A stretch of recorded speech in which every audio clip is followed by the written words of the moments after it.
మైకింత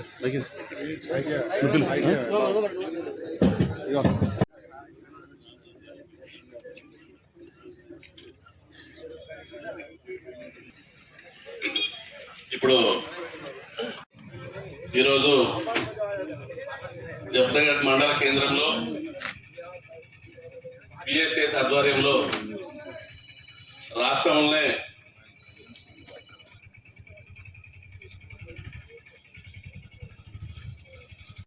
మన మండలంలోని హిమ్మత్ నగర్, తిమ్మాపూర్, ఒబ్లాపూర్, మక్కుంతండ సుమారు ఈ రోజు వరకు 23 మందికి క్వింటల్కు 500 చొప్పున మరి వారి అకౌంట్లో ఆర్బీఐ నుంచి వెళ్ళి నేరుగా జమ అయినాయి. కాబట్టి వారికి ప్రధానంగా మరి ముఖ్యమంత్రి గారి మీద ఎన్నో అభండాలు వేస్తే మరి అది మీరు అభండాల కిందనే ఉంటారు కాబట్టి అది నిరూపితమైంది. కాబట్టి రాష్ట్రంలోనే మొట్టమొదటగా మరి ఈరోజు 500 బోనస్ కార్యక్రమాన్ని రాష్ట్రంలో మరి ఈరోజు మన స్థానిక శాసనసభ్యులు మరి పెద్దలు గౌరవనీయులు కడియం షేర్ గారి క్షేత్రం మీదుగా మరి ముఖ్యమంత్రి గారికి పాలాభిషేకం, మరి అదేవిధంగా ఈ 500 బోనస్ పడ్డ రైతులకు సన్మాన కార్యక్రమం ఈరోజు ఏర్పాటు చేయడం జరిగింది.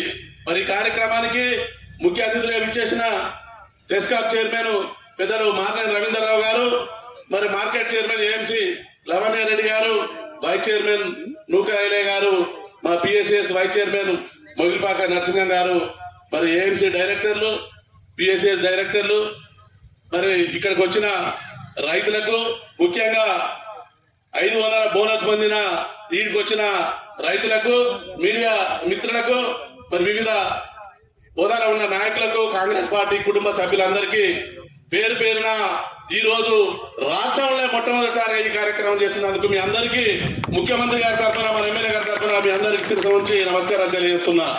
ఎందుకు అంటే ఒక బృహత్తరమైన కార్యక్రమం ఇది. ఎంతో అబద్ధాల కోరుతోని వాట్సాప్లల్లా రైతులకు ఏం చేయలేదు, ఎక్కడ ఏం చేయలేదని వివిధ సందర్భంగా తప్పుడు ప్రచారాలు, తప్పుడు విధానాలు వాళ్ళు మాట్లాడుతుంటే ఆ మాటలకే ఇవాళ ఇది డైరెక్ట్ గా ఎవరికి ఎంత పడ్డదనేది డీటెయిల్స్ కూడా మీకు ఇస్తాను. మరి వారు ఆ విషయాలన్నీ పెద్దలు మన శాసనసభ్యులు పూర్తి వివరాలు మాట్లాడతారు. కాబట్టి అది మీకు ఎవిడెన్స్ ప్రకారంగా ఉంటుందని కోరుతూ, తగిన ధాన్యానికి డబ్బులు వచ్చినాయా, అదేవిధంగా బోనస్ కూడా వచ్చిందా, ఎన్ని క్వింటాలు ఎంత వచ్చింది చెప్పండి, అందరికి చెప్పండి. నేను కోనే రామరెడ్డి అని తిమ్మాపూర్ మాది. అది 47 క్వింటాలు 46 క్వింటాలు ఎంత ఇచ్చారు. నాకు బోనస్ 23,400 పడ్డది. మరి ఓట్లు అమ్మినవి కూడా వచ్చినాయి డబ్బులు? వచ్చింది సార్. ఫస్ట్ ఎన్ని రోజులలో వచ్చింది, ఇది ఎన్ని రోజులలో వచ్చింది? 3 రోజులలో వచ్చింది సార్. 3 రోజులలో.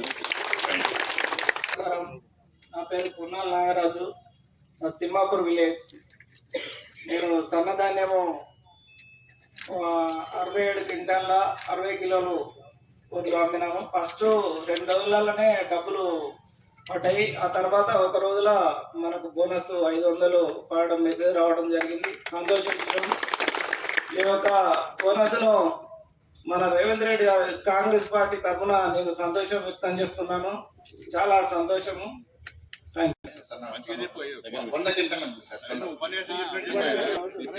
నా పేరు రామశంకర్, బొబ్లాపూర్ మొత్తం గ్రామ పంచాయతీ. 100 క్వింటాలు అమ్మిన. 2 రోజులకు డబ్బులు పడ్డాయి. 2,32,000. బోనస్ 50,000 పడ్డాయి. 2 రోజులే అంటే మన ఒడ్ల పైసా పట్టకి వెళ్ళినా 24 బోనస్ పడ్డాయి. ఓట్ల డబ్బులు ముట్టిన 1 రోజులోనే బోనస్ కూడా వచ్చేస్తుంది. సర్ప్రైజ్. Okay, good. నేను 50 క్వింటాల సన్న రకం వడ్లు 50 క్వింటాలు సన్న రకం వడ్లు అన్నా సార్. 2 days లో అమౌంట్ పడ్డాయి. బోనస్ కూడా 2 days లో పడ్డాయి. 25,000. 25,000. ఇట్రండి 30 కూడా 60 కిలోలు అయినాయి సార్. అన్నోట్లు 30 కూడా 60 కిలోలు. దానికి 73,000 పడ్డాయి. బోనస్ 15,000 చిల్లర పడ్డాయి. ఎన్ని రోజుల బట్టి వచ్చింది? 2 days లో పడ్డాయి. 2 రోజులలో మీకు రావాల్సిన బోనస్ వచ్చింది. క్వింటాలకు 500 రూపాయలు చొప్పున. ఎక్కడన్నా ఎవరికైనా ఏమైనా డబ్బులు ఇవ్వాల్సి వచ్చిందా? ఎవరికి ₹1 లక్షం ఇవ్వలేదు కదా. రావాల్సిన ఖచ్చితంగా వచ్చింది కదా. వడ్ల దగ్గర కానీ బోనస్ దగ్గర కానీ ఎవరికి ₹1 ఇవ్వలేదు. సురేష్ హిమ్మత్నగర్ గ్రామం. నేను 12వ తారీఖు ఐదేలో ఒడ్లు స్టార్ట్ అయినాయి. 14వ తారీఖు ఒడ్లు డబ్బులు పడేసినాయి. 16వ తారీఖు బోనస్ కూడా 500 డబ్బులు పడేసినాయి. ఎన్ని క్వింటాలు 28 గంటలు 20 కిలోలు. 28 క్వింటాలు అంటే 14,000 వచ్చినాయా? 19,600. బోనస్ ఎంత వచ్చింది? బోనస్ 19,600 వచ్చింది. 19,000 వచ్చింది. వడ్ల పైసలు 90,000. ఓకే. 30 క్వింటాల 2 రోజుల కొంచెం గట్టిగా చెప్పండి. చక్కెర పెట్టు. 2 రోజుల డబ్బులు 30 క్వింటాలు వడ్లు అన్నాయి. 15,000 పడ్డాయి. 30 క్వింటాలు అయింది. 15,000 బోనస్ వచ్చింది సార్. మన అమలాపురం బాపురం. జఫర్గడ్డ పిఎస్సిఎస్ ద్వారా వడ్ల కొనుగోలు జరగడం జరిగింది. ఆ రోజు ముఖ్యమంత్రి రేవంత్ రెడ్డి గారు మేనిఫెస్టోలో వడ్లకు 500, మహిళలకు బస్సు, ఉచిత విద్యుత్ ఇవన్నీ ఆ రోజు మేనిఫెస్టోలో పెట్టడం జరిగింది. అదేవిధంగా దాదాపుగా అన్ని అమలైనవి. వడ్ల బోనస్ కూడా వస్తుందని కొందరు, రాదని కొందరు రైతులను కొంచెము ఇబ్బందిగా పెట్టిళ్ళు. అది కూడా రుజువైంది. దానికి ఈరోజు సాక్ష్యం రైతులే చెప్పిళ్ళు. దీనికి ఈరోజు ముఖ్యమంత్రి గారి పాలాభిషేకం చేయడం జరుగుతుంది. కార్యక్రమానికి విచ్చేసినటువంటి స్టేషన్ గన్పూర్ శాసనసభ్యులు శ్రీ కడియం శ్రీహరి సార్ గారికి, అలాగే రెవెన్యూ అధికారులకి, అగ్రికల్చర్ అధికారులకి, పిఎస్సిఎస్ చైర్మన్స్కి, డైరెక్టర్స్కి, అలాగే మన మాజీ డైరెక్టర్స్, చైర్మన్కి, వేదికను అలంకరించినటువంటి పెద్దలకు, కార్యకర్తలకి, ఇక్కడికి విచ్చేసినటువంటి ప్రతి ఒక్కరికి నా యొక్క ధన్యవాదములు. ఆ రోజు మన ముఖ్యమంత్రి గారు రేవంత్ రెడ్డి గారు ఇచ్చిన హామీలలో భాగంగా 500 ప్రతి క్వింటాకు 500 బోనస్ ఇస్తామని హామీ ఇవ్వడం జరిగింది. ఆ రోజు ఇచ్చిన మాట ప్రకారంగానే ఈ రోజు మనకి ఆ మాట నిలబెట్టుకున్నారు. ప్రతి క్వింటాకు 500 బోనస్ ని ఇచ్చారు. రైతులందరూ కూడా ఈరోజు చెప్పడం జరిగింది. మన ముఖ్యమంత్రి గారికి ధన్యవాదాలు తెలుపుకుంటున్నాను రైతులందరి తరఫున. Thank you. మిత్రులు గంగాధరరావు గారికి, ఈ కార్యక్రమం ముఖ్య అతిథి గౌరవనీయులు మన నియోజకవర్గ శాసనసభ్యులు, సీనియర్ నాయకులు, మాజీ ఉప ముఖ్యమంత్రి వర్యులు కడియం శ్రీహరి గారికి, మార్కెట్ కమిటీ చైర్మన్ లావణ్యారెడ్డి గారికి, వైస్ చైర్మన్ ఐలన్న గారికి, వేదిక మీద ఉన్నటువంటి గౌరవ డిసిఓ గారు, ఏడీఏ గారు, మార్కెట్ కమిటీ మాజీ చైర్మన్లు, మాజీ డైరెక్టర్లు, సహకార సంఘ వైస్ చైర్మన్, డైరెక్టర్లు, ఇక్కడికి వచ్చినటువంటి రైతు సోదరులు, పత్రికా మిత్రులు అందరికీ పేరు పేరున నా హృదయపూర్వక నమస్కారం. ఏంటంటే ఇది ఇస్తాడా, అది ఇస్తాడా, ఈ 2 లక్షల రుణమాఫీ ఇంకా వస్తుందా రాదా, లే బోనస్ అసలే ఇయ్యడు, ఇదంతా ఉత్తమ ముచ్చట్లు అని చెప్పి రేవంత్ రెడ్డి మీద దుష్ప్రచారం చేస్తున్నారు. దానికి నిదర్శనంగా ఇవాళ జఫర్గడ్డలో మన రైతులు ఒక్క దగ్గరికి వచ్చినప్పుడు పంపించిన పంటను 2-3 రోజులనే అకౌంట్లలో పైసలు పడుకుంటూ బోనస్ 24 గంటలు తిరగకముందే బోనస్ కూడా పడ్డది. దీనికి మరి ప్రతిపక్షాలు ఏం మాట్లాడుతూ ఇప్పుడు సమాధానం చెప్పాలి. ఊరికైనా అబండాలు వేసి ప్రభుత్వాన్ని తప్పుదారు పట్టించే విధంగా, ప్రజల్ని తప్పుదారు పట్టించే విధంగా చేస్తున్నటువంటి దుష్ప్రచారాన్ని తిప్పుకొట్టాల్సిన అవసరం ఉన్నది. 1,00,000 రూపాయలు రుణమాఫీ చేస్తే 4 సార్లు 1,00,000 ఒకసారి, 25,000 ఒకసారి, 25,000 ఒకసారి, 50,000 ఒకసారి, 75,000 ఒకసారి, 1,00,000 ఒకసారి 4 విడతల 4 సంవత్సరాలు రుణమాఫీ చేస్తే నేను బ్యాంక్ చైర్మన్గా ఉన్నా, నాకు కూడా తెలుసు బ్యాంకులో పడ్డాయి. ఆ మిత్తులకే సరిపోయింది, ఎంతో ఇబ్బంది పడ్డాం. వచ్చిన వాళ్ళకు తృప్తి లేదు. అయ్యో వచ్చే కదా అంటే వచ్చినాయి కానీ మిత్తులకే పోయినాయి కదా సార్ అని అన్నారు. ఆ పరిస్థితి ఉండేది. ఇలా భారతదేశంలో ఎక్కడ లేని విధంగా 2 లక్షల రుణమాఫీ ఒకటే విడతలో సింగిల్ స్పెల్లో ఒకటేసారి అకౌంట్లలో వేసినటువంటి ఘనత భారతదేశంలో ఒక ముఖ్యమంత్రి రేవంత్ రెడ్డి గారికి దక్కింది, కాంగ్రెస్ ప్రభుత్వానికి దక్కింది. ఇది మనం గమనించాలి. ఇంకా రావాల్సినవి ఉన్నాయి 13,000 కోట్లు.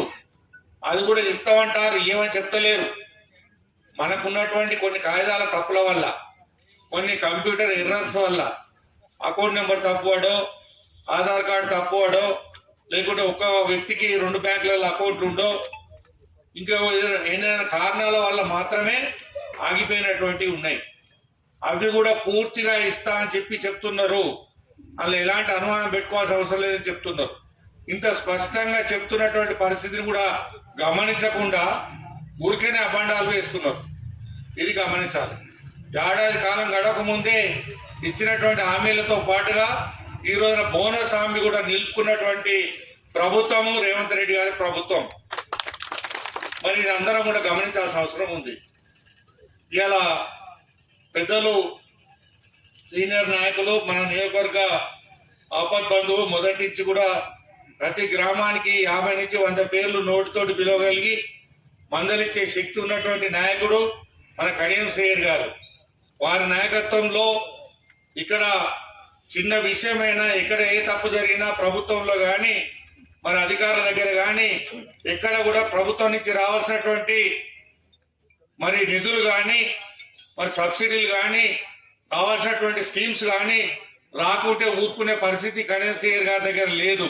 తప్పకుండా నా నియోజకవర్గానికి మొదటగా వస్తుందా లేదా అని లెక్క చూసుకునే వ్యక్తి మనకు ఎమ్మెల్యేగా దొరకడం, మన సీనియర్ నాయకులుగా ఉండడం మన అదృష్టంగా మనందరం కూడా భావించాలి. ఇలా సమాధానం చెప్పాల్సిన అవసరము, మరి అనేక విధాల ఆరోపణలు చేస్తున్నటువంటి నాయకులు మరి వీటికి సమాధానం చెప్పాల్సిన అవసరం ఉన్నది.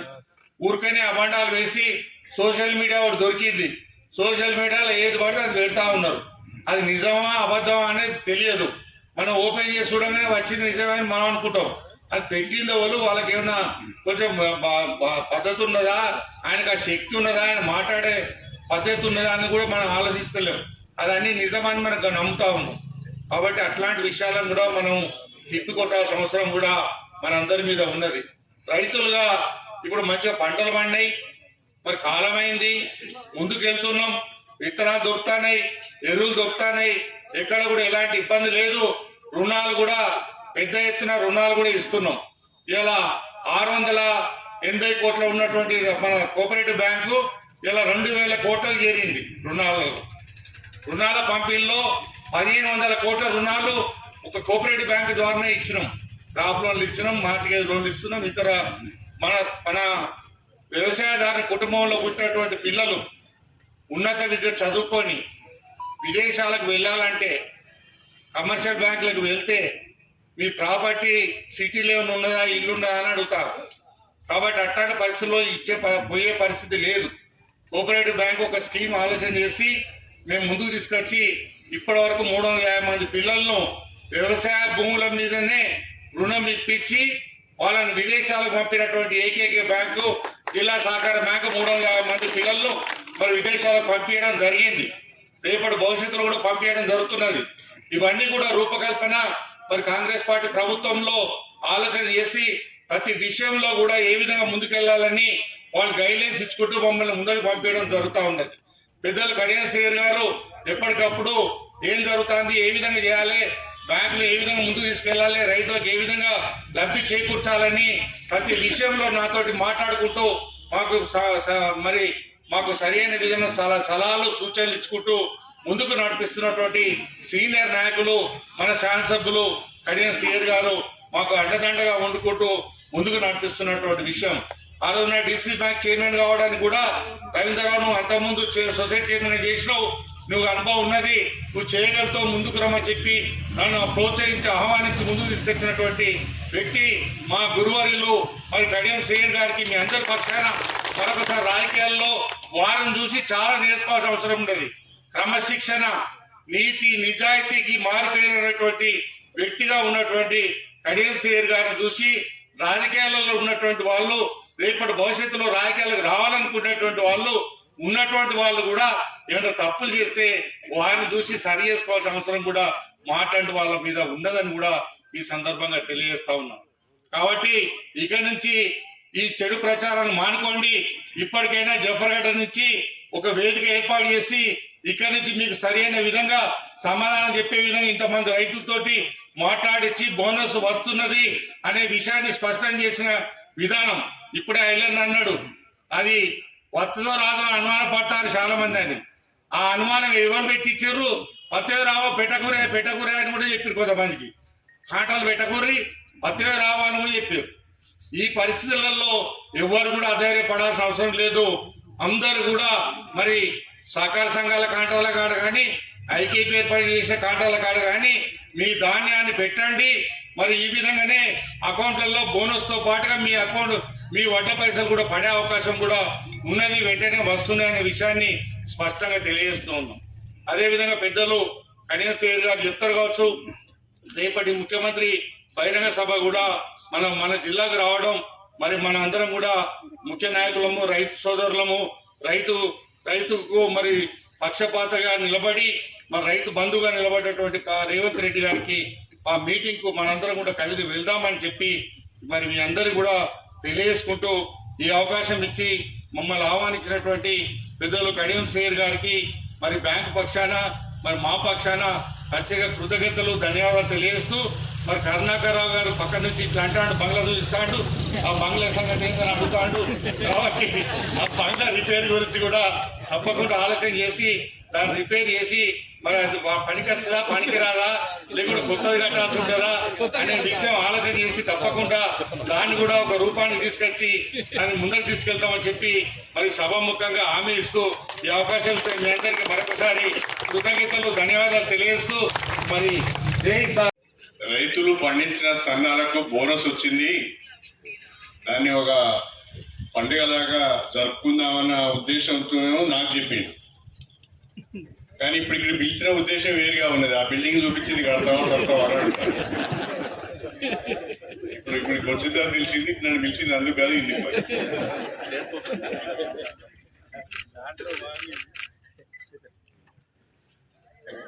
ఈరోజు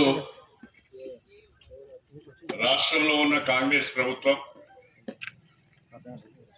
గౌరవ ముఖ్యమంత్రి శ్రీ రేవంత్ రెడ్డి గారు కాంగ్రెస్ పార్టీ అధికారంలోకి వస్తే రైతు పండించిన సన్నాలకు క్వింటల్కు 500 రూపాయల బోనస్ ఇస్తామని చెప్పి, అది కూడా ఈ ఖరీఫ్ నుంచే అమలు చేస్తామని చెప్పి మాట నిలబెట్టుకున్న సందర్భంగా మన ప్రియతమ ముఖ్యమంత్రి గారికి కృతజ్ఞతలు, అభినందనలు తెలియజేయడానికి ఏర్పాటు చేసిన ఈ సమావేశానికి అధ్యక్షత వహిస్తున్న మన జఫర్గఢ్ టిఎస్సిఎస్ చైర్మన్ సోదరులు తీగల కరుణాకర్రావు గారు, నాకు అత్యంత సన్నిహితులు, ఒక మాటలో చెప్పాలంటే కుటుంబ సభ్యులు,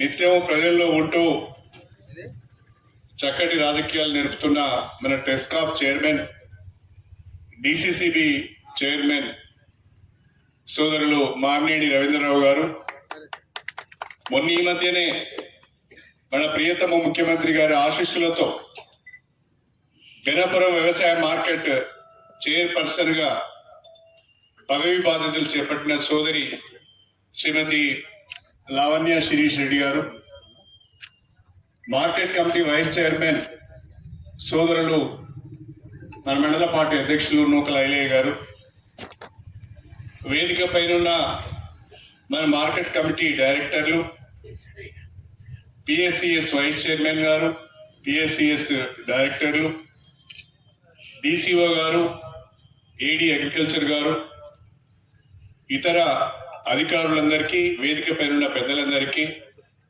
ఈ కార్యక్రమానికి వచ్చేసిన రైతు సోదరులకు, కాంగ్రెస్ పార్టీ కుటుంబ సభ్యులకు, మీడియా మిత్రులకు అందరికీ పేరు పేరున నా హృదయపూర్వకమైన నమస్కారాలు తెలియజేసుకుంటున్నాను. చాలా చక్కటి కార్యక్రమాన్ని ఏర్పాటు చేశారు. ప్రభుత్వం చేసిన ప్రతి మంచి పనిని కూడా ప్రజలకు చెప్పుకోవాల్సిన అవసరం ఉన్నది. చెప్పుకోకపోతే చాలా మందికి అది తెలియడం లేదు. ఒక మంచి పని రాష్ట్ర వ్యాప్తంగా జరుగుతున్నప్పుడు దానిపైన కావాలని కొన్ని ప్రతిపక్షాలు దుష్ప్రచారం చేస్తున్నప్పుడు, రైతులను అయోమయానికి గురి చేస్తున్నప్పుడు దానికి సరైన పద్ధతిలో సరైన సమాచారం ప్రజలకిచ్చి రైతులకు అండగా ఉండవలసిన అవసరం ఉందని చెప్పి ఈ సందర్భంగా తెలియజేస్తున్నాను. ముందుగా మరి జఫర్గఢ్ పిఎస్సిఎస్ భవనము శిథిలావస్థలో ఉంది. దాని స్థానంలో కొత్త భవనం నిర్మించుకోవడానికి నిధులు కావాలని చాలా రోజుల నుంచి అడుగుతున్నారు. కాకపోతే రాష్ట్ర ప్రభుత్వం కొంచెం ఆర్థికపరమైన ఇబ్బందులలో ఉండి నేను చేయలేకపోయాను. ఈ రోజే నేను గణపురంలో కూడా ఒక ప్రెస్ మీట్ పెట్టి వచ్చాను. నియోజకవర్గానికి సంబంధించిన దాదాపు 6 అతి ముఖ్యమైన పనులకు పరిపాలన అనుమతులు వచ్చాయి. ఈ 3-4 రోజులలోనే 400 కోట్ల రూపాయల పనులకు ముఖ్యమంత్రి గారు మనకు మంజూరు ఇచ్చారని చెప్పి సందర్భంగా తెలియజేశారు. అందులో మీ జఫర్గఢ్ వాటా 150 కోట్లున్నది. జఫర్గఢ్ మండలంలో young India residential school complex ను మనం నిర్మాణం చేయబోతున్నాం. దానికి 150 కోట్ల రూపాయలు ఖర్చు అవుతుంది. 4 గురుకుల పాఠశాలలు ఆ కాంప్లెక్స్ లో, ఒక ఎస్సీ, ఒక ఎస్టీ, ఒక మైనారిటీ, ఒక బీసీ, 4 గురుకుల పాఠశాలలు కూడా ఒకే కాంప్లెక్స్ లో ఉండే విధంగా త్వరలోనే దానికి ముఖ్యమంత్రి చేతుల మీదుగా శంకుస్థాపన చేసుకోబోతున్నామని చెప్పి మీ అందరికి సవినయంగా తెలియజేసుకుంటున్నాను. మొత్తంగా 400 కోట్ల రూపాయల అభివృద్ధి పనులకు ముఖ్యమంత్రి గారు మనకు అనుమతులు ఇచ్చారు.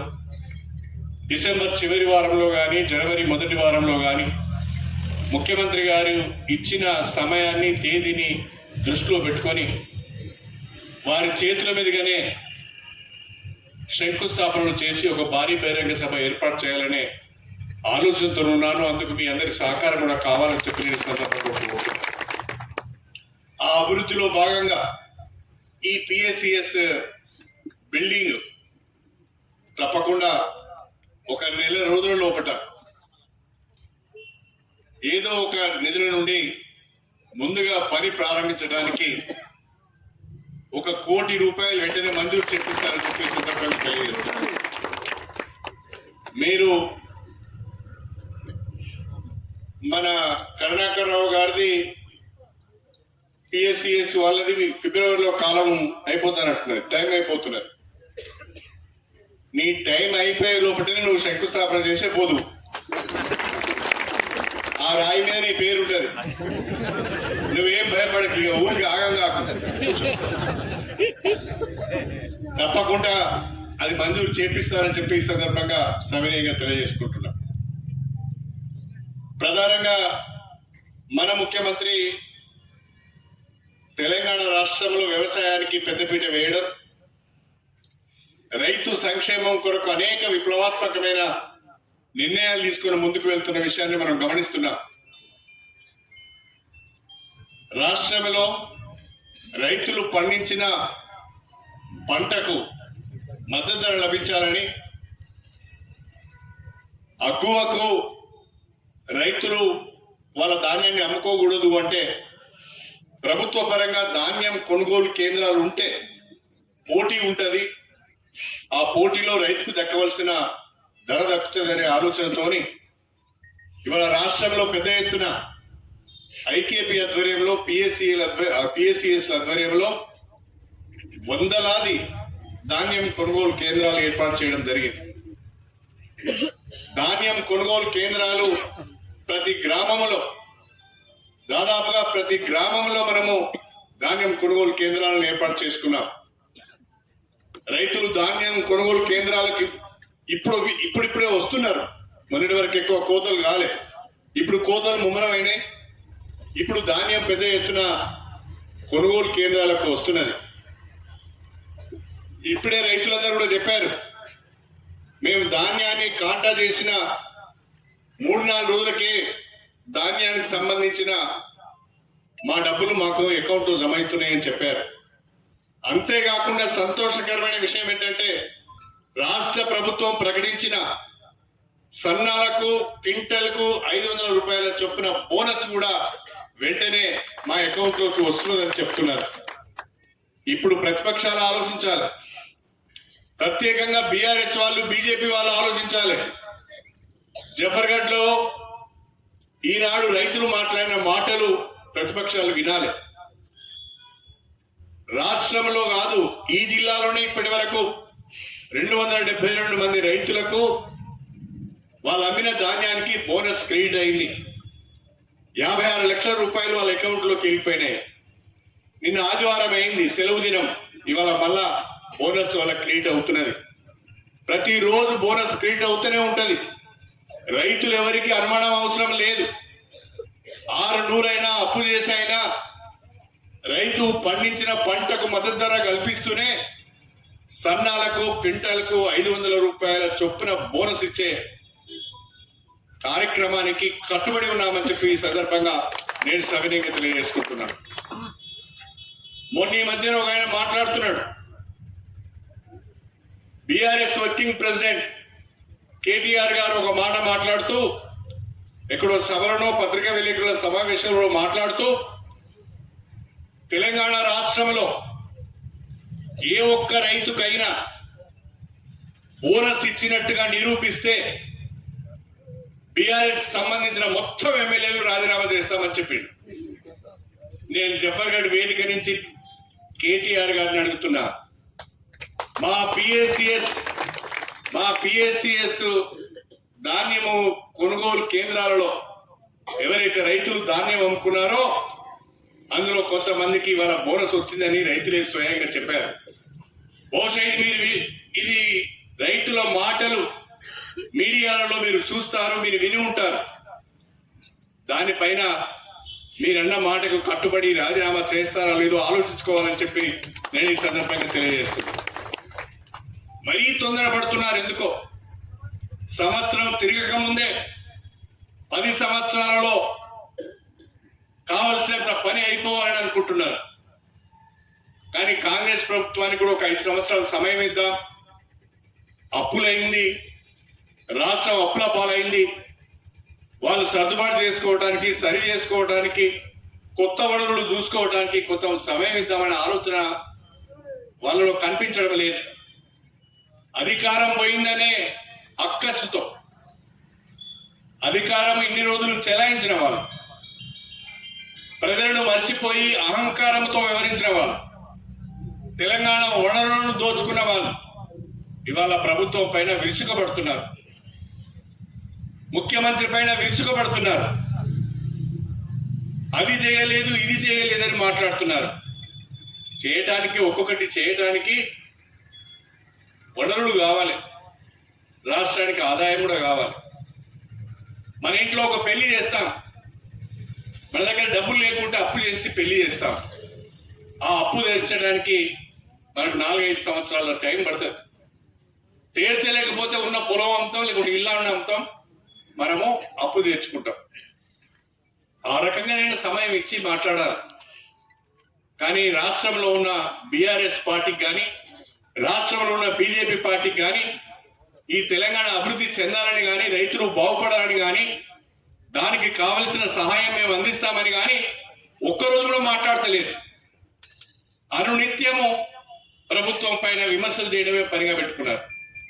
నేను రైతు సోదరులకు విజ్ఞప్తి చేస్తున్నా, మీరు సోషల్ మీడియాలో వచ్చే వార్తలను నమ్మకండి. ప్రభుత్వం మీ వైపున ఉంది. ప్రభుత్వం రైతు సంక్షేమానికి కట్టుబడి ఉన్నది. మద్దతు ధర కల్పించడానికి కొనుగోలు కేంద్రాలు ఏర్పాటు చేశాం. సన్నాలకు 500 రూపాయల చొప్పున క్వింటల్కు 500 రూపాయల చొప్పున బోనస్ ఇస్తున్నాం. ఇప్పటికే 23 లక్షల మంది రైతులకు 18,000 కోట్ల రూపాయల పంట రుణాలు మాఫీ చేశాం. డిసెంబర్ 9, 2024 లోపు ఆధార్ కార్డు సరిగా లేక, రేషన్ కార్డు సరిగా లేక, ఏదన్నా పేరు తప్పుగా ముద్రించబడి బ్యాంకు వాళ్ళు సరిగా ప్రతిపాదన పంపించక మిగిలిపోయిన 2 లక్షల రూపాయల లోపు ఉండి, అర్హత ఉండి పంట రుణాలు మాఫీ కాని రైతులందరికీ కూడా డిసెంబర్ 9, 2024 లోపట వాళ్ళ పంట రుణాలు మాఫీ కాబోతున్నాయి. అదేవిధంగా 2 లక్షల రూపాయల పైన పంట రుణాలు తీసుకున్న వాళ్ళకు కూడా 2 లక్షల రూపాయల వరకు ప్రభుత్వ పరంగా వాళ్లకు అకౌంట్కు జమ చేయాలని చెప్పి నిర్ణయం తీసుకున్నారు. దానికి సంబంధించి కూడా త్వరలో మార్గదర్శకాలు రాబోతున్నాయి. మొత్తంగా 42 లక్షల మంది రైతులకు 31,000 కోట్ల రూపాయల పంట రుణాలను మాఫీ చేసే బాధ్యత కాంగ్రెస్ ప్రభుత్వాన్ని. ఓపిక పట్టండి, చేసి చూపిస్తామని చెప్పి ఈ సందర్భంగా తెలియజేస్తున్నాం.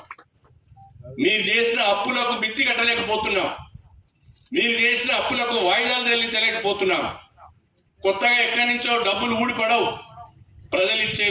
ప్రజలిచ్చే ట్యాక్స్ నుంచే మనకు డబ్బులు వస్తాయి. ఆదాయం ఒకేసారి పెరిగిపోదు, ఆదాయం ఒక్కసారి పెరగదు. దాన్ని మెల్లగా ఆదాయాన్ని పెంచుకుంటూ ఖర్చులు చూసుకుంటూ ముందుకు పోవాల్సిన అవసరం ఉంటుంది. అన్ని తెలిసి కూడా ఈ రకంగా మాట్లాడుతున్నారు. అందుకే నేను బీఆర్ఎస్ వర్కింగ్ ప్రెసిడెంట్ అడుగుతున్నా, ఎందుకు ఆయన చాలా తొందరపడుతున్నట్టు నాకు కనిపిస్తున్నది. మాట్లాడితే నేను జైలుకు వెళ్తా అంటున్నాడు. ఆయనకి ఏం సంబరమో నాకు అర్థమైతలేదు. నన్ను జైల్లో పెట్టండి అని ఛాలెంజ్ చేస్తున్నాడు, సవాల్ చేస్తున్నాడు. ఎందుకు తొందరపడతావు? జైల్లో పెట్టే రోజు వస్తుంది, నేను జైల్లో పెట్టడం కూడా ఖాయమని చెప్పి ఈ సందర్భంగా తెలియజేస్తున్నా. నేను అడుగుతున్నా, కడియం శ్రీహరిని ఎవడు జైల్లో పెట్టాడు? ఎందుకు మరి? కడియం శ్రీహరి కూడా 30 ఏళ్ళు రాజకీయాల్లో ఉన్నాడు. మరి నన్నెవడు జైల్లో పెడతానని అంటలేడు. నిన్నే ఎందుకు జైల్లో పెడతానని భయపడుతున్నావు? నువ్వు గుమ్మడికాయ దొంగ అంటే భుజాలు ఎందుకు తీసుకుంటున్నావు? అంటే బిడ్డ, నువ్వు తప్పు చేసినావు, ఎక్కడో నువ్వు తప్పు చేసినావు. ఆ తప్పు నిన్ను వెంటాడుతుంది. నీ మనసులో ఆ భయం ఉన్నది. ఆ భయంతోనే నన్ను జైల్లో పెడతారు అంటున్నారు. మరి తప్పు చేస్తే జైల్లో పెట్టకపోతే ఇంటికి తీసుకొచ్చి బిర్యానీ పెడతారా? తప్పకుండా జైల్లో చెప్పకూడదు తినిపిస్తారు ఎవడైనా కానీ. అందుకని తొందరపడి మాట్లాడడం కరెక్ట్ కాదు. వెనక ముందు రైతులందరినీ ఆదుకుంటాం, సంక్షేమ పథకాలన్నీ కూడా అమలు చేస్తాం. 6 గ్యారంటీలు 9 నెలలు అయింది, 10 నెలలు అయింది, సంవత్సరం అయింది, ఇంకా మీరు అమలు చేస్తలేరు అంటే సమయం కావాలి కదా, డబ్బులు ఉండాలి కదా. మెల్లమెల్లగా అన్ని అమలు చేసుకుంటూ పోతాం. కాంగ్రెస్ ప్రభుత్వం అంటే పేదల పక్షాన నిలబడే ప్రభుత్వం. ఇది ప్రజా ప్రభుత్వం. అందరికీ ఇలా భాగస్వామ్యం ఉంటుంది, అంతర్గత ప్రజాస్వామ్యం ఉంటుంది. మీ లెక్క ఏకఛత్రాధిపత్యం ఉండదు, నిరంకుశత్వం ఉండదు, అహంకారపు ధోరణి ఉండదు, మేము చెప్పింది వేదం అన్నట్టుగా ఉండదు. కాంగ్రెస్ పార్టీలో, కాంగ్రెస్ ప్రభుత్వంలో ప్రజలు చెప్పిందే వేదము అని చెప్పి నేను ఈ సందర్భంగా తెలియజేస్తున్నాను. ఆ దిశగా ప్రజలందరి అభిప్రాయాలు తీసుకొని ముందుకు వెళ్తున్నామని చెప్పి నేను ఈ సందర్భంగా తెలియజేస్తున్నా. దయచేసి ఇప్పటికైనా ప్రతిపక్ష పార్టీలు రాష్ట్ర ప్రభుత్వానికి మంచి సలహాలు ఇవ్వండి. అదేవిధంగా రైతు సంక్షేమానికి మంచి సలహాలు ఇవ్వండి. పేద వర్గాల సంక్షేమానికి మంచి సలహాలు ఇవ్వండి. అవన్నీ మేము స్వీకరించడానికి సిద్ధంగా ఉన్నాం. నాకొకటి అనుమానం వస్తుంది అప్పుడప్పుడు. కేటీఆర్ గారికి జైలు పోతానన్న భయం కంటే ఎక్కువగా వాళ్ళ బావ హరీష్ రావు భయం పట్టుకున్నట్టు అనిపిస్తుంది నాకు. హరీష్ రావు గారు నాకంటే వేగంగా ప్రజల్లోకి వెళ్తున్నాడు. హరీష్ రావు గారు నాకంటే ఎక్కువగా ప్రజలను కలుస్తున్నాడు. హరీష్ రావు నాకంటే ఎక్కువ ప్రజా సమస్యలను తీసుకుంటున్నాడు. హరీష్ రావుతో నేను పోటీ పడలేకపోతున్నాను. హరీష్ రావుకున్న ప్రజామోదము నాకు ఉండడం లేదు. భారత రాష్ట్ర సమితిని హరీష్ రావే కైవసం చేసుకునే అవకాశాలు కనిపిస్తున్నాయి. నా పరిస్థితి ఏందని భయపడుతున్నట్టుగా నాకు కనిపిస్తున్నాడు. ఆ భయంతో ఇంకా తప్పులు చేస్తున్నాడు, తప్పులు మాట్లాడుతున్నాడు. హరీష్ రావు భయం ఆయన వెంటాడుతున్నది. మీ కుటుంబం ముచ్చట మీ నాన్న దగ్గర బాబామర్దులు కూర్చొని మాట్లాడుకోండి. ఎవడు వారసుడు నిర్ణయించుకోండి. మీ పంచాయతీ మాకెందుకు పెడతారు? ఆ కోపం మా మీద ఎందుకు ఇస్తారు? అందుకని బీఆర్ఎస్ పార్టీ కానీ బీజేపీ కానీ ప్రజలను తప్పుదో పట్టించే ప్రయత్నం చేయదు. ప్రజలకు మేలు చేసే ప్రయత్నం చేయాలి. ప్రజలకు ప్రభుత్వము ఏ రకంగా ఆదుకోవాలనేది సూచించాలి. అంతే తప్ప అధికారం పోయిందనే దుగ్ధతో అహంకారంతో మాట్లాడితే ప్రజలు సహించరనే విషయాన్ని కూడా నేను ఈ సందర్భంగా తెలియజేస్తున్నా. ఇవాళ మనం జఫర్గఢ్లో చేసిన ఈ కార్యక్రమం రైతన్నలకు, సన్నాలు పండించిన వాళ్లకు క్వింటాల్కు 500 రూపాయల బోనస్ ఇచ్చే ఆ కార్యక్రమం, దాన్ని ఈరోజు రైతుల నోట విన్న సందర్భంగా చాలా సంతోషం అనిపిస్తున్నది.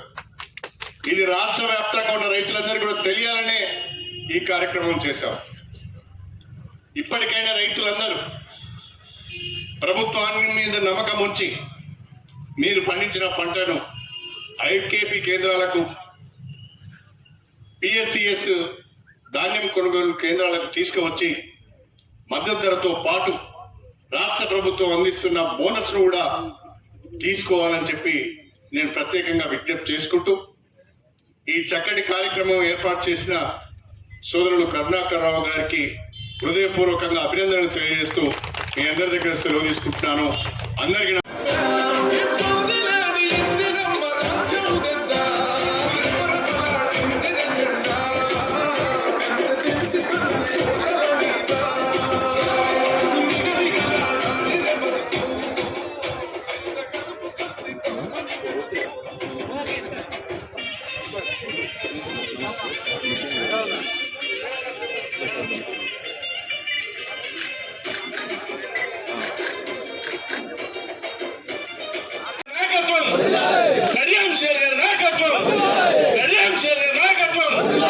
జై కాంగ్రెస్, జై కాంగ్రెస్. సౌండ్ బాగా పాట